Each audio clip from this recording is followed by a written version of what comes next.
Good afternoon, students. This is the presentation for those students who were not able to attend the morning's class for today. So today we have started a new chapter, that is chapter number 3, separation of substances.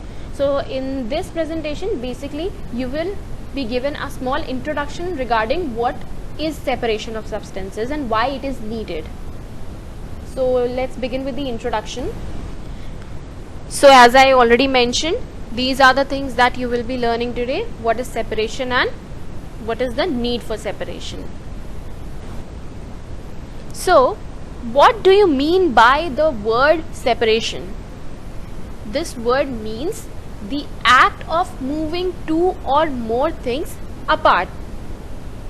Substances which are present around us, they are present in different forms and different combinations. So some substances are in their pure form while other substances contains a lot of impurities in them. So to remove those impurities from the substances and use it accordingly, according to our needs, we use the methods of separation. So in our everyday life, we face various instances where we are required to separate some substance from the other. For example, when we eat our sabzi and we find small pieces of chilies lying on them and we don't want to eat it. Similarly, when we need to separate impurities from rice and pulses before cooking, because if those impurities are eaten, then they might cause some diseases or some problems inside the body.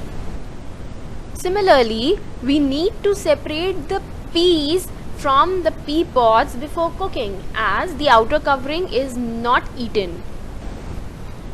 And this is another example where we separate the tea leaves from the tea while serving it. So coming on to what is the need for separation. Why do we need to separate one thing from another? Separation of mixtures into their components is necessary due to the following reasons. Reason 1 can be to separate two dissimilar but useful elements, where both the elements are equally useful for us and we need to separate them from each other. The second reason can be to segregate useless element from the useful one, where one is useless and one is useful. And the third one is where we need to remove potentially harmful substances, means if we eat those substances or if we ingest those substances, then they can be harmful for our body. Now let's see examples for each of them. So let's study the example of first reason why we need to separate things. The first need was to separate two dissimilar but useful elements. Here milk is churned in order to obtain butter and buttermilk. Here you can see both butter and buttermilk are useful to us. So we need to separate both these things from the milk. So this is the first case. Next thing is when we need to segregate useful elements from the useless ones. Here you can see separating tea leaves from tea.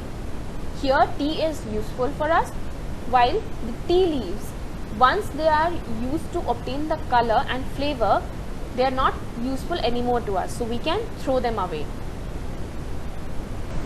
And the third reason for need for separation is to remove impurities or potentially harmful substances. Now here, for example, we need to pick out small pieces of stones from rice.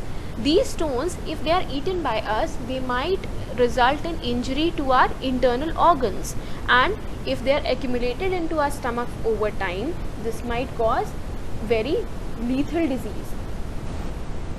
So generally we can separate substances using our hands. We can pick out the useful from the useless elements using our hands. But the problem arises when the material that we need to separate is very small in size. It is nearly impossible to separate grains of salt from grains of sand by hand. or it can be equally difficult for us to separate oil from water. So in those cases we will need much more enhanced process for separation other than just simple hand picking. So in the coming lectures we will study about more methods of separation, how we will separate some complex substances that are mixed together. That's all for today. Thank you and have a nice day.